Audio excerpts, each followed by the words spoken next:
श्री गुरु हरिभाऊ महाराज पाटील पंढरपूरकर यांचे विद्यावंशज गुरुवर्य श्री गणेशजी महाराज पाटील यांचे नवनवीन व चिंतनीय व्हिडिओ पाहण्यासाठी आमच्या मोक्ष पाठशाळा या चॅनलला सबस्क्राईब करा व बेल आयकॉन बटन नक्की दाबा.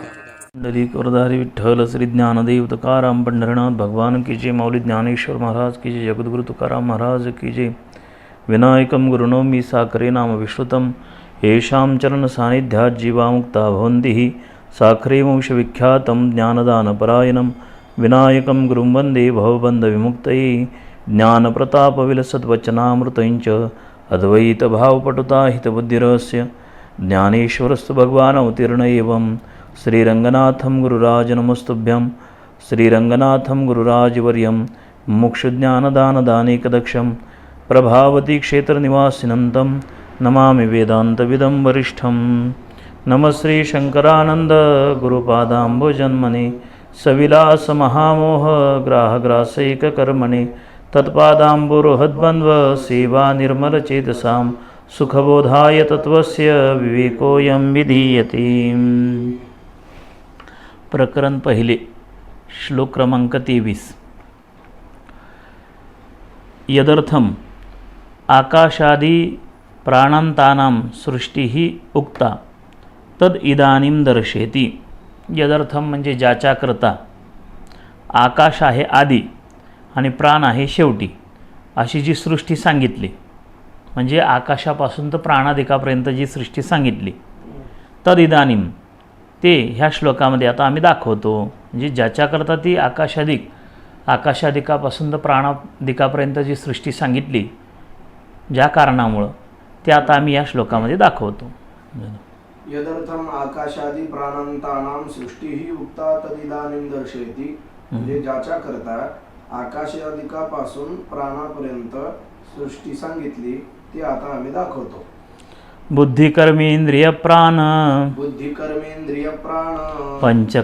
पंचकैर्मनसा धिया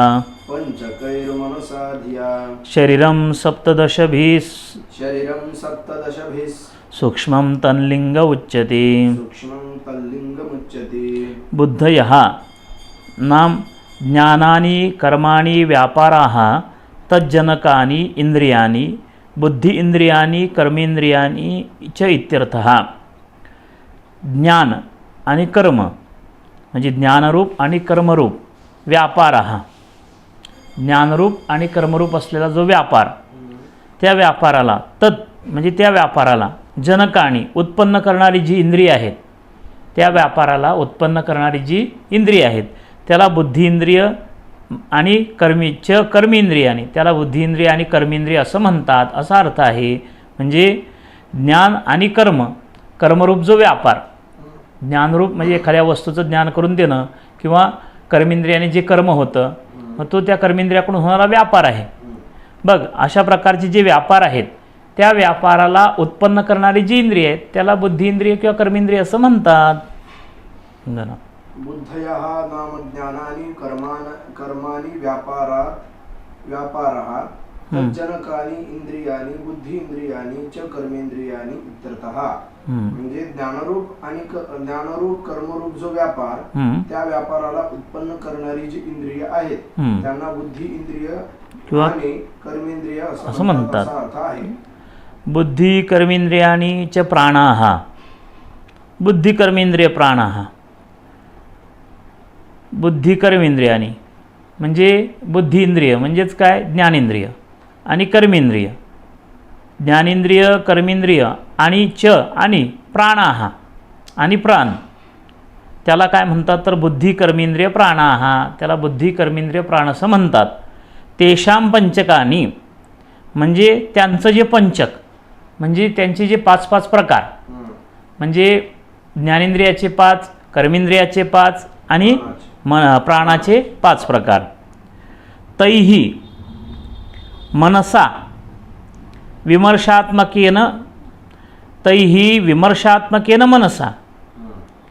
आणि त्या पंचकानी म्हणजे त्या पंचकाबरोबर संशयरूप असणारं मन, विमर्शात्मकेन मनसा, त्या म्हणजे तेषां पंचकानी असं सांगितलं का नाही, म्हणजे त्या सर्वांचे पंचक, त्या तिघांचेही पंचक म्हणजे 5 भाग, म्हणजे 5 प्रकार, म्हणजे 5 पंच ज्ञानेंद्रिय, पंच कर्मेंद्रिय आणि पंचप्राण. आणि तैही म्हणजे त्यांच्याबरोबर विमर्शात्मकेन मनसा, संशयरूप असणारं जे मन, म्हणजे संकल्प विकल्पात्मक असणारं जे मन. आणि धियानाम निश्चयरूपा बुद्ध्या, आणि निश्चयरूप बुद्धी, बुद्ध्याच तो च मागं घ्यायचा, आणि निश्चयरूप असणारी बुद्धी. सह सप्तदशभिही, म्हणजे ह्या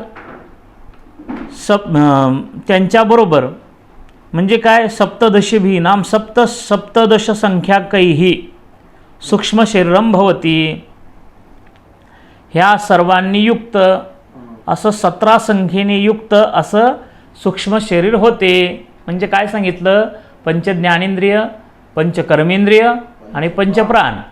संशय म्हणजे संशयात्मक असणारं जे मन आणि निश्चयरूप असणारी जी बुद्धी, ह्या 17 संख्येने युक्त, म्हणजे एकूण किती झाले, 17 झाले. म्हणजे पंच ज्ञानेंद्रिय, पंच कर्मेंद्रिय, पंचप्राण 15, आणि संशयरूप मन आणि निश्चयरूप असणारी बुद्धी, असे एकूण 17 तत्व, म्हणजे 17 या संख्येने युक्त असं सूक्ष्म शरीर होते. असं सूक्ष्म शरीराची उत्पत्ती होते. बोला. बुद्धी कर्मेंद्रियानी च प्राणाः च बुद्धी कर्मेंद्रिय प्राणाः, म्हणजे बुद्धी म्हणजे ज्ञानेंद्रिय आणि कर्मेंद्रिय आणि प्राण, यांना बुद्धी कर्मेंद्रिय प्राणः असं म्हणतात. तेषां पंचकानी, म्हणजे त्यांचे हे पंचक म्हणजे 5 प्रकार.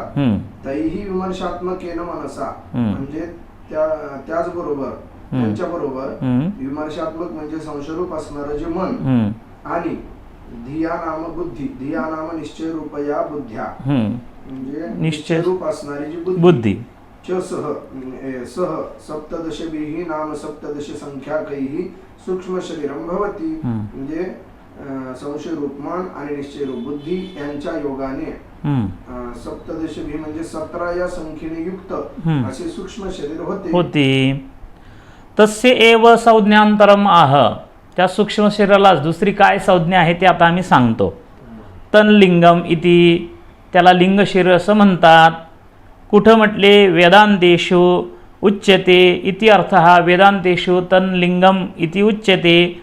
वेदांतामध्ये, वेदांतशास्त्रामध्ये त्या सूक्ष्म शरीरालाच लिंग शरीर असं म्हणतात, असा अर्थ आहे. तस्य एव संज्ञांतरम आह, म्हणजे त्यालाच दुसरं नाव किंवा संज्ञा सांगतो, त्याला लिंग शरीर असं म्हणतात. म्हणजे वेदांतेषु उच्यते इत्यर्थः, वेदांत शास्त्रामध्ये त्याला लिंग शरीर असं म्हणतात, वेदांत अर्थ आहे. म्हणजे वर जे सांगितलं होतं की ज्याच्याकरता ही आकाशादिक सृष्टी सांगितली, हे कशाकरता सांगितली बाबा, तर ह्या सूक्ष्म शरीराची सिद्धी करून दाखवण्याकरता त्या आकाशादिकापासून तर प्राणादिकापर्यंतची सृष्टी सांगितलेली आहे. आता श्लोक. बुद्धी कर्मेंद्रिय प्राण पंचकैः मनसा धिया शरीरम सप्तदशभिः सूक्ष्मं तत् लिंगम उच्यते. तर बुद्धी कर्मेंद्रिय प्राण पंचकैः, म्हणजे ज्ञानेंद्रिय, कर्मेंद्रिय आणि प्राण यांचं जे पंचक, म्हणजे यांचे जे 5 प्रकार, आणि मनसा संशयरूप असणारं जे मन, धिया नाम बुद्धी म्हणजे निश्चयरूप असणारी बुद्धी.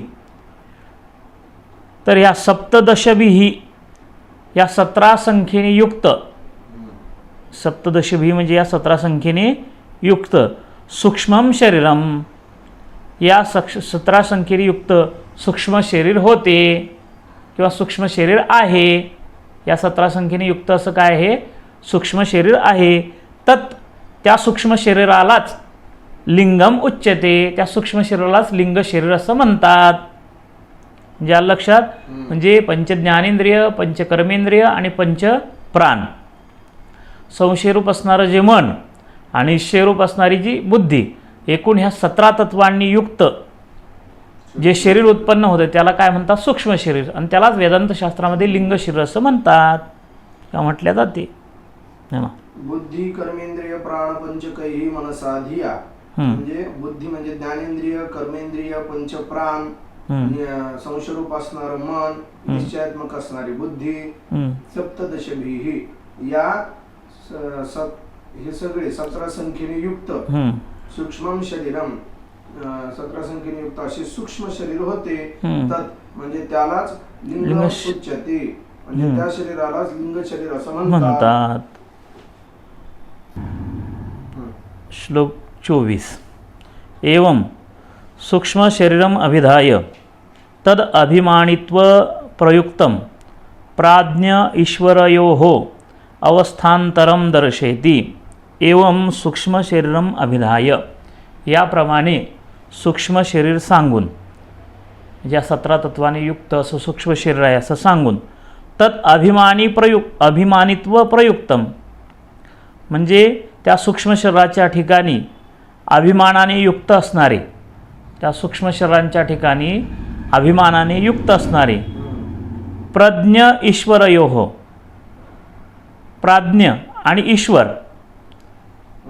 या दोघांचे अवस्थांतरम, त्या दोघांचे अवस्थांतरम दर्शयति, त्या दोघांची दुसरी अवस्था आता मी दाखवतो.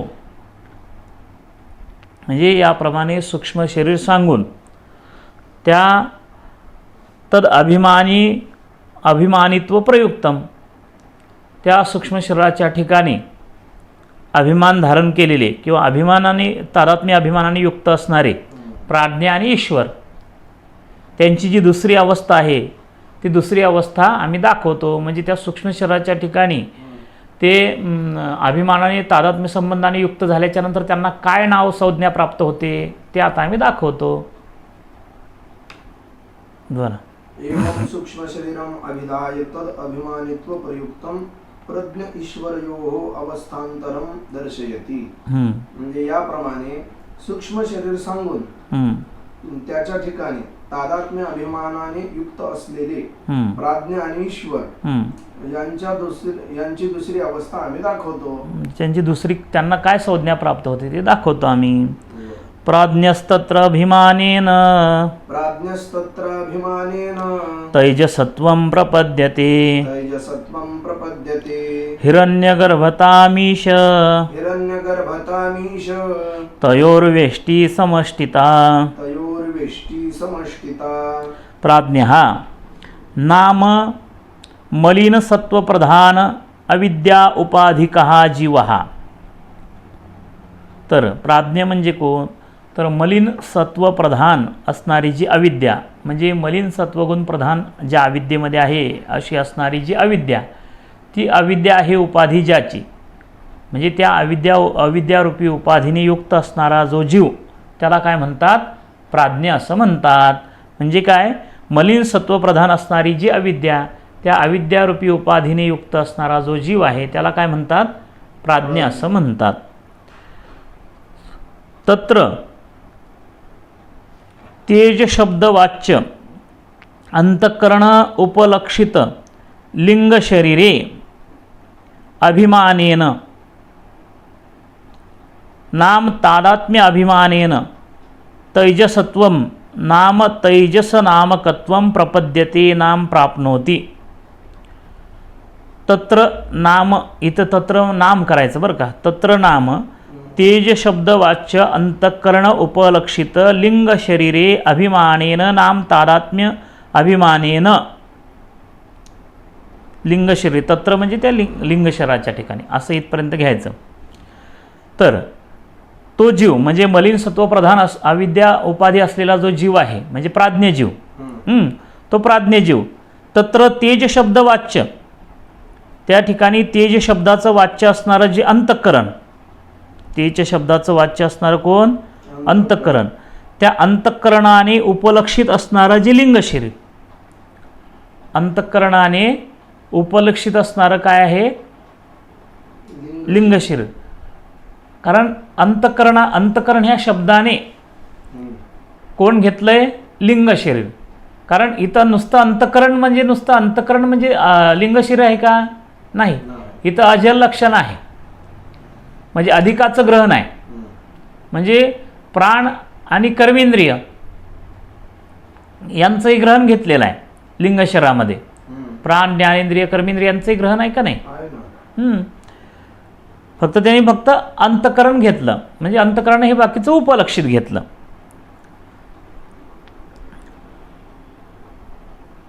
स्वप्रतिपादकत्वे सती स्व इतर प्रतिपादकत्व उपलक्षणम. उपलक्षणाचं लक्षण आहे स्वप्रतिपादकत्वे सती स्व इतर प्रतिपादकत्व उपलक्षणम. उपलक्षण कशाला म्हणतात? स्वतःचं प्रतिपादन करत असताना इतराचंही प्रतिपादन असणं त्याला काय म्हणतात? उपलक्षण. म्हणजे इथं अंतःकरण शब्दाने, तेज शब्दाचं वाच्य फक्त अंतःकरण, मग अंतःकरण उपलक्षित म्हणत असताना इतरांचं सुद्धा तिथं काय करावं? ग्रहण घ्यावं. इतरांचं सुद्धा तिथं काय करावं? ग्रहण करावं, म्हणजे स्वीकार करावं. म्हणून तेज शब्दाचं वाच्य असणारं जे अंतःकरण, त्या अंतःकरणाने उपलक्षित असणारं कोण? लिंग शरीर. त्या लिंग शरीराच्या ठिकाणी अभिमानेनं नाम तादात्म्य अभिमानाने, म्हणजे तादात्म्य अभिमानाने, तादात्म्य अभिमान धारण केल्याने तैजसत्वम नाम तैजस नामकत्वम प्रपद्यते. तैजस या नावाला तो प्राप्त होतो.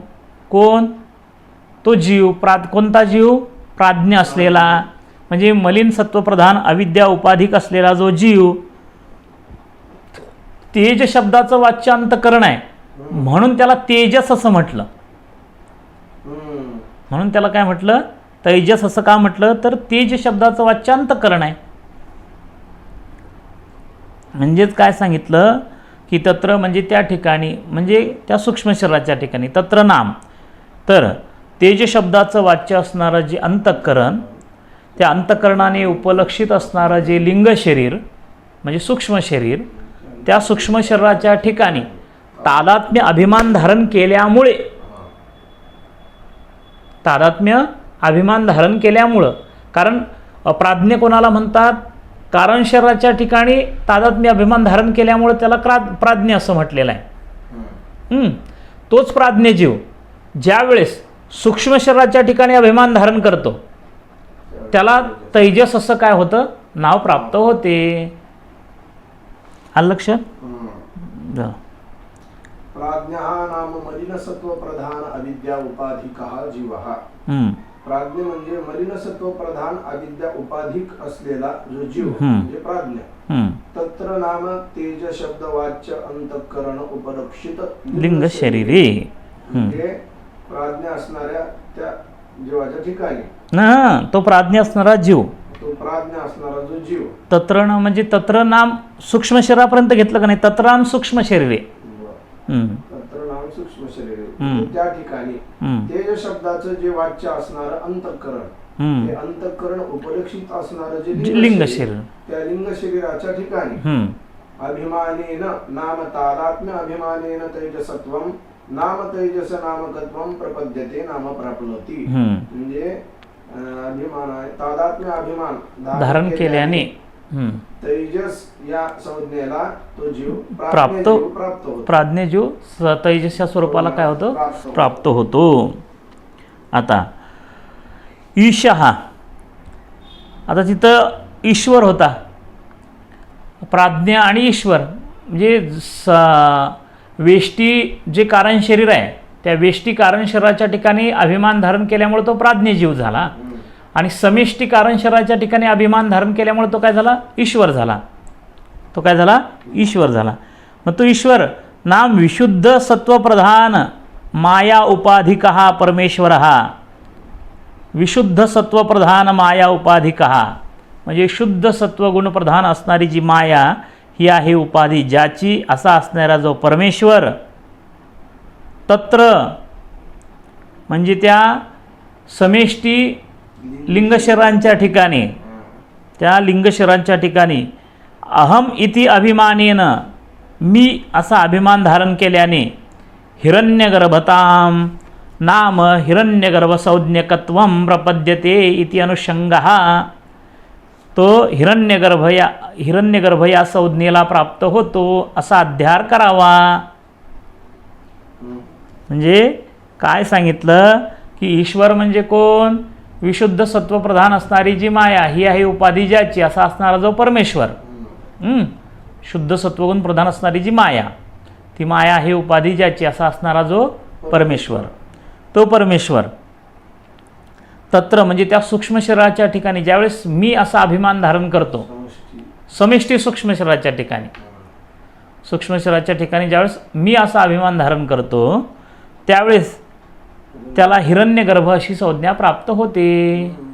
तो काय, तोच म्हणजे तोच ईश्वर हिरण्यगर्भ या संज्ञेला काय होतो, प्राप्त होतो. जसं प्राज्ञ असलेला जीवच तैजस या संज्ञेला काय झाला, प्राप्त झाला, तसं ईश्वर जो परमेश्वर आहे तोच तैजस या संज्ञेला काय, हिरण्यगर्भ या संज्ञेला काय झाला, प्राप्त झाला. ईशः नाम विशुद्ध सत्व प्रधान माया उपाधिका परमेश्वरः. ईश्वर म्हणजे विशुद्ध सत्व प्रधान माया उपाधीने युक्त असा परमेश्वर. तत्र म्हणजे त्या समष्टी शरीरे, तत्र नाम शरीरे अहमिति अभिमानेन हिरण्यगर्भताम नाम हिरण्यगर्भ संज्ञकत्वं प्रपद्यते इति अनुषंगः. म्हणजे त्या समष्टी लिंग शरीराच्या ठिकाणी मी असा अभिमान धारण केल्याने हिरण्यगर्भ या संज्ञेला तो ईश्वर प्राप्त होतो असा अध्यार करावा. आता इथं फक्त तत्र शरीरे आपण समजुतीसाठी समिष्टी घेतलं, हां, कारण त्याने त्यापुढं शंका केलीच आहे त्या संदर्भाने. हां, इति अनुषंग असा अध्यार करावा. अहो म्हटले तैजस हिरण्यगर्भयोः लिंग शरीर अभिमाने समाने सती तयोः परस्परं भेदं किं निबंधनम इति आह इति अतः आह. अहो म्हटले तैजस आणि हिरण्यगर्भयोः, तैजस आणि हिरण्यगर्भ या दोघांची लिंग शरीर अभिमाने समाने सती, लिंग शरीराच्या ठिकाणी अभिमान सारखाच आहे. म्हणजे तो प्राज्ञ असल्यावर त्यानंही लिंग शरीराच्याच ठिकाणी अभिमान धारण केलेला आहे आणि तो तैजस या नावाला प्राप्त झाला. आणि ईश्वर जो आहे त्यानेही सूक्ष्म शरीराच्याच ठिकाणी अभिमान धारण केलेला आहे, त्यामुळे तो हिरण्यगर्भ या संज्ञेला प्राप्त झाला. मग लिंग शरीराच्या ठिकाणी अभिमान दोघांचा सारखाच आहे का नाही? मग समाने सती सारखा असताना तयोः परस्परम भेदम, त्या दोघांमध्ये परस्परामध्ये भेद जो करता तुम्ही, एकाला तैजस म्हणतात एकाला हिरण्यगर्भ म्हणतात, असा दोघांमध्ये जो परस्परामध्ये भेद आहे तो भेद किम निमित्तनम, कोणत्या कारणास्तव आहे अशी शंका केली इति असं विचारलं असता अतः म्हणून सांगतो. लक्षात आलं? म्हणजे तैजस आणि हिरण्यगर्भ या दोघांची लिंग शरीराच्या ठिकाणी जर अभिमान सारखाच असेल, म्हणजे अभिमान धारण करणं दोघांचं सारखंच असेल, तर मग दोघांमध्ये भेद कोणत्या निमित्ताने करता, तर असं जर विचारत असतील तर आम्ही सांगतो म्हटले. बरं, तैजस हिरण्यगर्भयोः लिंग शरीर अभिमाने समाने सती तयोः परस्परं भेदः किं निबंधनम इति अतः आह. म्हणजे तेजस हिरण्यगर्भाच्या लिंग शरीराच्या ठिकाणी सारखा अभिमान असताना तयोः त्या दोघांमध्ये भेद तो कोणत्या कारणास्तव आहे असं विचारलं असता आता सांगतो. तयोः इति या पदाने तयोः तैजस हिरण्यगर्भयोः वेष्टित्वं समिष्टित्वं भवति अतः एव भेदः इति अर्थः.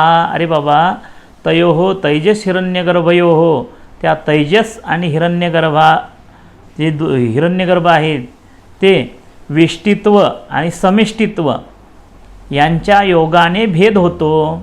अतएव भेद भवति, म्हणजे त्या तैजस हा वेष्टी सूक्ष्म शरीराच्या ठिकाणी अभिमान धारण करतो आणि हिरण्यगर्भ हा समिष्टी म्हणजे जगातले जेवढे काही सूक्ष्म शरीर आहेत त्या सर्व सूक्ष्म शरीराच्या ठिकाणी अभिमान धारण करतो. म्हणूनच त्या दोघांमध्ये भेद होतो किंवा भेद आहे असा अर्थ आहे. ते पुढं तसंच जोडून घ्यायचं. अतएव भेद हा, म्हणूनच भेद आहे असा अर्थ आहे.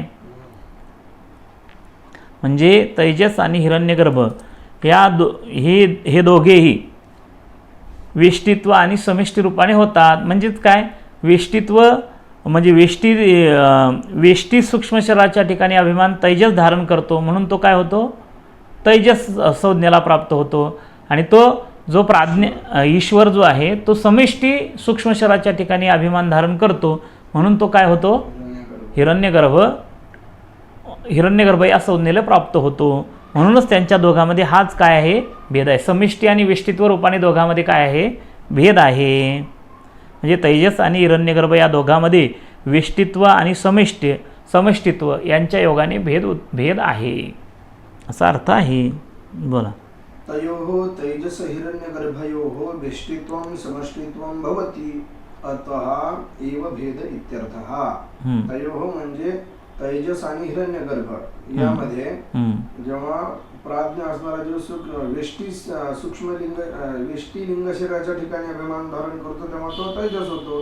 आणि ईश्वर समष्टी असणाऱ्या लिंग शरीराच्या ठिकाणी अभिमान धारण करतो तेव्हा तो हिरण्यगर्भ होतो. म्हणून असा हा भेद आहे. म्हणजे विष्टित्व आणि समिष्टित्व रूपाने भेद आहे, असा अर्थ आहे. श्लोक. प्राज्ञः तत्र अभिमानेन तैजसत्वं प्रपद्यते. प्राज्ञः तत्र अभिमानेन तैजसत्वं प्रपद्यते. हिरण्यगर्भताम् ईशः तयोः वेष्टी समष्टिता. वरचीवर सरळच आहे की प्राज्ञः तत्र अभिमानेन, तो प्राज्ञ असलेला जीव, तत्र म्हणजे त्या सूक्ष्म शरीराच्या ठिकाणी अभिमान धारण केल्याने तैजसत्वम, तैजस या नावाला प्रपद्यते, प्राप्त होतो. खाली हिरण्यगर्भताम ईश, ईश हा हिरण्यगर्भताम आणि जो ईश ईश्वर आहे, ईश हा एक आकडा, हिरण्यगर्भताम 2 आणि वेष्टी समष्टिता 3 खालच्या ओळीला. तर जो ईश्वर आहे तो समष्टी म्हणजे तो लिंग शरीराच्या ठिकाणी अभिमान धारण केल्यामुळं हिरण्यगर्भ या संज्ञेला प्राप्त होतो. हिरण्यगर्भताम म्हणजे ईश्वर हा हिरण्यगर्भतेला प्राप्त होतो, म्हणजे हिरण्यगर्भ या संज्ञेला प्राप्त होतो. तयोः त्या दोघांमध्ये वेष्टी आणि समिष्टिता, त्या दोघांमध्ये वेष्टी आणि समिष्टिता या रूपाने काय आहे, भेद आहे. म्हणजे वेष्टी शरीराच्या ठिकाणी अभिमान करणारा जो प्राज्ञ तो तैजस या संज्ञेला प्राप्त होतो आणि समेष्टी शरीराच्या सूक्ष्म शरीराच्या ठिकाणी अभिमान धारण करणारा ईश्वर हा हिरण्यगर्भ या संज्ञेला प्राप्त होतो. बोला. प्राज्ञस्तत्र अभिमानेन तैजसत्वं प्रपद्यते. म्हणजे प्राज्ञ असणारा जीव तत्र म्हणजे लिंग शरीराच्या ठिकाणी ज्यावेळेस अहम असा अभिमान धारण करतो तेव्हा तेजस या संज्ञेला प्राप्त होतो. ईशा हा हिरण्यगर्भताम, ईश हा हिरण्यगर्भताम म्हणजे ईश्वर सूक्ष्म शरीराच्या ठिकाणी अभिमान धारण करतो त्यावेळेस त्याला हिरण्यगर्भ असे संज्ञा प्राप्त होते. तयोः वेष्टी समष्टिता म्हणजे त्या दोघांमध्ये वेष्टी समष्टी असा भेद आहे. वेष्टी समिष्टी या रूपाने भेद आहे. म्हणजे वेष्टी रूपाने तो तैजस आणि समिष्टी रूपाने हिरण्यगर्भ. पुंडलिक वरदारी विठ्ठल श्री ज्ञानदेव तुकाराम पंढरनाथ भगवान की जय. ज्ञानेश्वर महाराज.